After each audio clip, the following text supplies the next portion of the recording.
안녕하세요, 최효섭입니다. 애플이 2020년 두 번째 가을 이벤트를 열었습니다. 발표된 제품은 뭐 예고됐던 것처럼, 예고는 아니지만 예상됐던 것처럼 아이폰 12 그리고 홈팟 미니가 나왔습니다. 어느 정도는 루머가 맞아 떨어졌는데 뭐 그 안에서도 뭐 어떤 정보들은 또 되게 새로웠어요. 키노트는 이번에도 뭐 비대면으로 미리 이제 녹화된 영상으로 진행이 됐는데 점점 뭐 연출 효과나 이런 게 되게 좋아지는 것 같아요. 제가 현장에서 애플 이벤트를 보고 난 뒤에 느낌 항상 얘기할 때 쓰는 표현이 잘 짜여진 연극, 뮤지컬 같은 공연 본 것 같다고 이야기하는데 요즘의 발표를 보면은 영화 한 편 보는 것 같아요. 키노트 시작은 홈팟이었는데요. 그거보다는 아이폰 이야기를 좀 먼저 해보려고 해요. 이게 영상 하나로 안 끝날 것 같아서 몇 개 쪼개야 될 것 같은데 먼저 아이폰 12에 대한 뭐 소개 이런 것부터 정리를 해볼게요.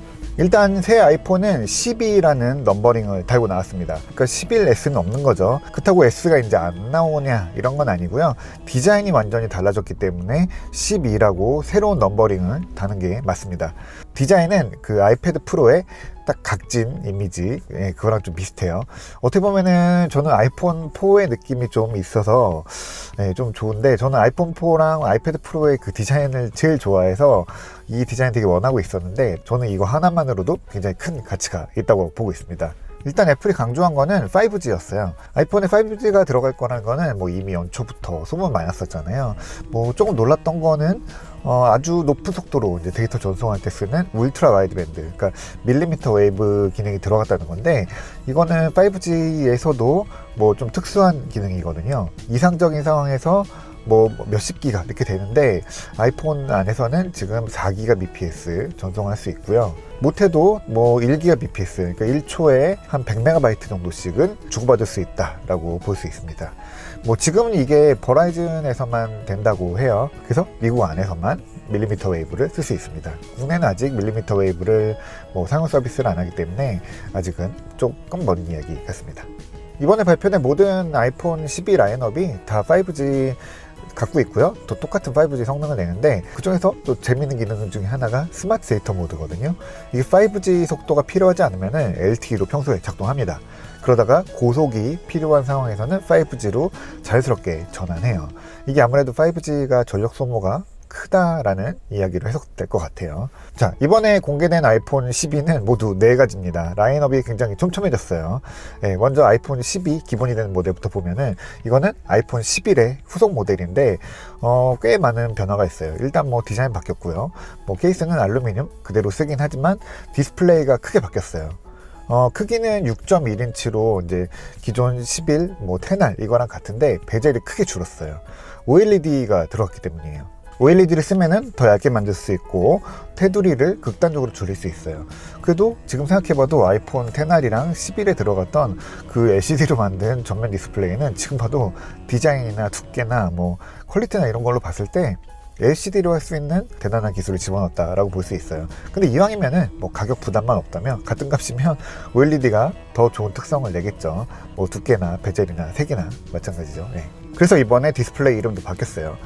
슈퍼 레티나 XDR 디스플레이입니다. 이전 제품은 리퀴드 레티나 디스플레이였죠.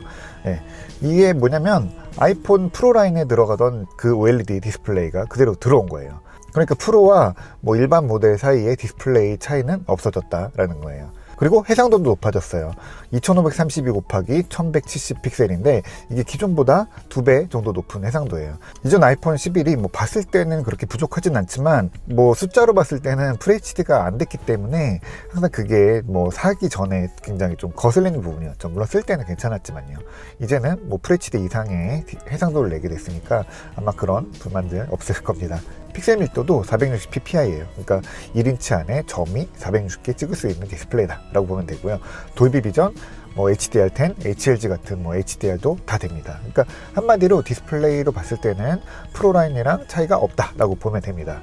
그리고 이건 전체 모델에 해당되는 건데 디스플레이 커버 글래스가 개선이 됐어요. 이게 코닝이랑 협업해서 만든 세라믹 실드라는 뭐 새로운 유리 소재인 것 같은데, 이게 약간 뭐 크리스탈 같은 뭐 그런 것 같아요. 이렇게 계속 오랫동안 이야기됐던 여기에 이제 크리스탈 글래스를 쓸 거다라는 이야기가 있었는데, 뭐 크리스탈 글래스까지는 아니지만 그런 특성을 갖고 있는 게 아닌가 싶습니다. 이거 소재는 제가 조금 더 공부를 해보고 말씀드릴게요. 어쨌든 유리보다 훨씬 단단하고 특성이 좋다고 해요. 아이폰 떨어뜨렸을 때 깨지지 않을 확률이 4배 높아졌다고 해요. 웬만해서는 그냥 주머니에서 뭐 툭 떨어지는 정도로는 깨지지 않는다라고 볼 수 있습니다. 그리고 다음으로 봐야 될 부분은 바로 프로세서죠. A14 바이오닉입니다. 5나노미터 공정으로 만들었어요. 안에 118억 개의 트랜지스터가 들어갔고요. A13보다 이게 40% 더 많은 트랜지스터가 들어간 거예요. 그만큼 더 높은 성능을 낼 수 있다는 거죠. 기본은 6코어고요. 고성능 2코어 그리고 고효율 코어가 쿼드코어가 들어갑니다. 성능은 이전 세대보다 50% 정도 높아졌고요. GPU 코어도 4개 그리고 이것도 이전 세대보다 50% 정도 성능이 높아졌어요. 애플이 요즘에 가장 신경 쓰는 것 중에 하나가 머신러닝이잖아요.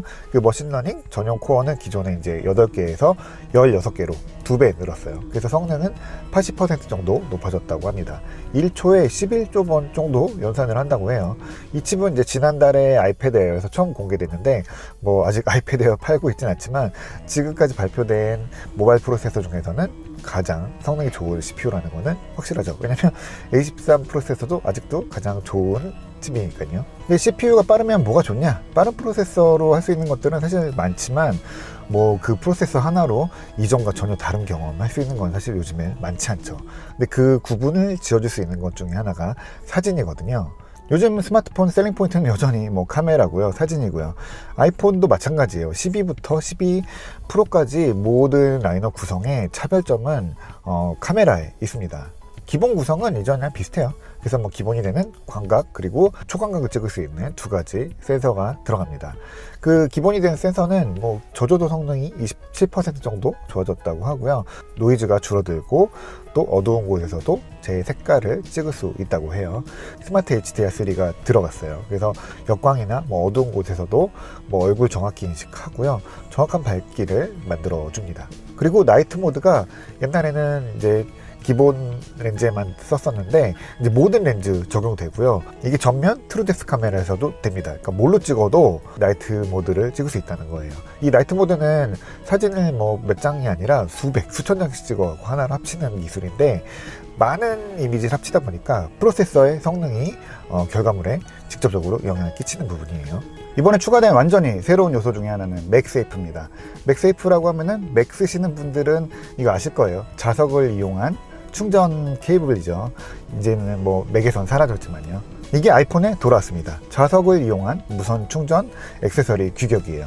이게 자석으로 필요한 부분에 이렇게 딱 붙도록 설계를 한 건데 뭐 충전할 때도 보면은 무선 충전할 때 충전 코일 부분이 정확히 붙지 않아서 이렇게 막 움직여서 충전이 되는구나 라고 하는 경우가 있잖아요. 근데 여기에 강한 자석이 있어서 맥세이프 액세서리를 붙이면은 정확히 필요한 부분에 딱 붙어서 충전 효율을 높여주는 거죠. 그래서 15W 고속 무선 충전도 안정적으로 할 수 있다라고 소개를 하고 있습니다.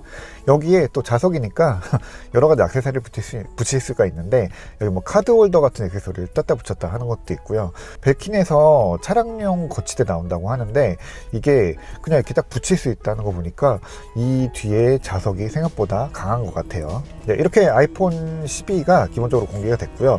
애플은 이 아이폰 11을 가지고 여러 가지 이제 베리에이션 모델을 만들었어요. 이것도 이미 루머가 있던 거긴 한데 일단 크기를 줄인 아이폰 12 미니가 공개됐습니다. 첫 모델이죠.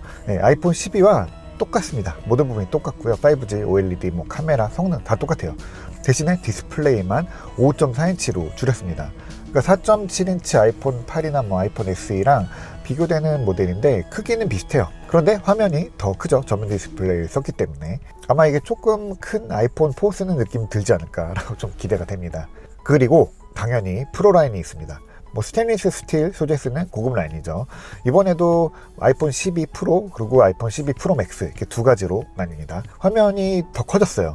프로가 기존에 이제 5.8인치에서 6.1인치로 커졌고요. 프로 맥스는 6.5인치에서 6.7인치로 커졌습니다. 그러니까 아이폰 12와 아이폰 12 프로가 디스플레이 사이즈가 똑같아요. 그리고 카메라는 역시 3개입니다. 뭐 아이폰 12와 아이폰 12 프로의 가장 큰 차이는 카메라에 있거든요. 애플은 이 아이폰 12 들어가는 카메라를 프로 카메라 시스템이라고 새로 용어를 정했거든요. 뭐 울트라 와이드, 와이드 망원 이렇게 3가지 들어가는 거는 똑같아요.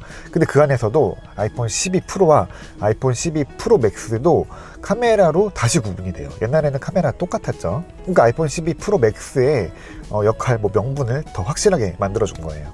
가장 기본이 되는 광각 카메라만 보면은 화각은 26mm 환산 화각이죠. 이건 똑같은데 센서의 크기가 프로가 1.4 마이크로미터고요. 그 맥스는 1.7 마이크로미터예요.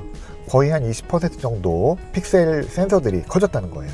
그러니까 센서 크기도 커지고 픽셀도 커진 건데, 그렇게 되면은 픽셀당 받아들이는 빛이 더 늘어나게 되거든요. 빛을 많이 받아들이면은 화질이 당연히 좋아지죠. 저조도에서 한 87% 정도 성능 차이가 난다고 하고요. 그러니까 이게 똑같은 상황에서도 색 표현이나 심도 표현 이런 것들 분명히 차이가 있을 겁니다. 더 조금이라도 뒷배경이 더 날아가는 사진이 나올 거예요. 아마 사진 특성이 꽤 많이 다를 것 같아서 좀 기대가 됩니다. 그리고 OIS도 다릅니다. 이 프로맥스에는 센서 시프트가 들어가요. 센서 시프트는 뭐냐면 센서가 흔들리지 않도록 잡아주는 거예요. 둘의 차이가 뭐냐면 기본 OIS는 렌즈를 움직여서 흔들림을 잡는데, 센서 시프트는 센서도 같이 움직이는 거죠. 그래서 단순히 손이 떨리는 진동 같은 것부터 덜컹거리는 차 안에서 일어나는 크고 빠른 진동 이런 것도 다 잡아냅니다. 이게 소니 같은 경우에는 센서 시프트를 이용해서 센서를 픽셀 단위로 조금씩 움직여갖고 4배 높은 해상도 사진 찍어내는 기능이 있거든요. 나중에 이렇게 센서 시프트 관련 기능들 그리고 앱들 이런 거 나오지 않을까 싶은데, 일단 이 센서 시프트가 들어가면서 손 떨림, 흔들림을 더 잡아주고요. 거의 한 스탑 정도 차이가 난다고 하니까 확실히 이제 밤에 사진 찍으라고 밀어붙이는 거죠. 그리고 망원 카메라도 둘의 차이가 있어요. 프로는 화각이 52mm인데 맥스는 65mm예요. 그러니까 더 멀리, 더 크게 찍을 수 있다는 얘기입니다. 그러니까 아이폰 12는 프로랑 프로 맥스 사이에 완전히 카메라 자체가 다른 시스템이 들어간다는 거죠. 사진을 찍고 나서 이제 후처리도 되게 중요하잖아요. 이번에 로우가 들어갑니다. 애플 프로 로우라고 불러요. 이게 로우는 사진 찍으시는 분들은 아시겠지만 말 그대로 날거예요, 날거. 센서로 들어오는 날 데이터를 저장하는 거예요. 근데 그거에다가 여러 가지 이미지 처리를 컴퓨터에서 따로 매겨서 보정을 할 수 있도록 이제 가장 순수한 원본을 받아들이는 건데, 반대 입장에서 보면은 아이폰 카메라의 핵심은 컴퓨테이셔널 포토잖아요. 그러니까 사진의 결과물을 여러 가지 이제 이미지 후처리를 통해서 최적의 결과물을 만들어서 주는 건데, 이게 상충이 되는 거죠. 카메라가 만들어주는 거, 내가 만들고 싶은 거. 그래서 애플은 그동안 이제 로우 파일 뽑아내는데 조금 인색하달까요? 조금 조심스러운 부분이 있었는데, 이 상충하는 두 가지 요인을 같이 적용해서 애플이 원래 생각한 결과물을 만들어내되 그 안에서 로우 파일의 특성을 가지고 이미지를 편집, 가공할 수 있는 새로운 규격을 만든 거예요. 그 보정된 아이폰 사진인데 편집도 되는, 아마도 그 안에 로우 파일이 보정값을 그대로 가지고 앱으로 넘어가는 게 아닌가라는 생각이 듭니다. 이거 관련된 API 지금 개발하고 있다고 하고요. 제품 출시되고 조만간에 이제 API 공개되면은 여러 가지 앱들이 포토샵이라든지 이런 보정 앱들이 애플 로우를 이용해서 보정을 할 수 있도록 나오겠죠. 그리고 이번에 제가 가장 놀란 거는 영상 촬영이거든요. HDR 영상을 찍을 수가 있어요. 10비트 촬영이 됩니다. 그러니까 돌비 비전 HDR도 찍을 수 있고요. 그러니까 찍어서 유튜브에 올리면은 아마 유튜브에서 HDR 영상이다라고 파악을 할 거고, TV에서도 HDR로 보여줄 겁니다. 이게 매 프레임마다 이제 HDR로 이미지를 보정을 하고 그게 영상으로 기록되는 거잖아요. 이게 생각보다 막대한 컴퓨팅 파워가 필요해요. 그러니까 1초에 30프레임, 60프레임, 특히나 이제 4K 이런 대용량의 파일을 실시간으로 만들려면 이거 엄청난 프로세스 파워가 필요하거든요. 필터도 바로 적용되고요. 폰 안에서 돌비 비전 규격의 편집, 튜닝 이런 것도 된다고 해요. 그리고 프로 라인에는 라이다 스캐너도 들어갑니다. 이게 빛이 사물에 이렇게 닿아서 돌아오는 시간에 이제 계산해서 거리를 읽는 기술인데, 공간을 읽어낼 때 많이 쓰죠. 그래서 증강현실 이런 데 많이 쓰이는데, 이걸 이용하면은 초점 속도 그리고 정확도를 높일 수 있어요. 그래서 스마트폰 카메라들이 조금씩 쓰고 있는 기능이죠. 증강현실도 분명히 좋아질 것 같고요. 초점 잡는 정확도, 속도도 거의 6배 정도 좋아집니다. 그러니까 아까도 얘기했지만 밤에 자연스럽게 사진 찍으라는 이야기죠. 네, 가격은 거의 달라지지 않았어요. 프로라인은 $999부터 시작하는데 기본 용량이 64GB였던 게 이제 128GB부터 시작하고요. 이거 반가운 얘기죠. 맥스는 $1,099부터 시작합니다. 그리고 국내에서는 아이폰 12 프로가 135만원부터 시작하고요. 맥스는 149만원부터 시작합니다. 아이폰 12 가격도 같이 보자면은 아이폰 12 기본이 되는 모델은 109만 원이고 미니 모델은 95만 원부터 시작이 됩니다. 아이폰 12랑 미니는 기본 모델 64기가부터 시작하니까 이거는 하나 올려서 뭐 128기가부터 쓰시면은 딱 뭐 괜찮지 않을까 싶습니다. 어쨌든 제일 반가운 거는 국내에서 바로 출시가 된다는 거고요. 우리나라가 뭐 1차 출시국이 됐는데 이거는 아마도 5G 영향이 좀 있지 않을까라는 생각을 좀 해봅니다. 와, 아이폰만 이야기했는데 이렇게 길어졌어요. 지금 아이폰도 이야기를 다 못했거든요.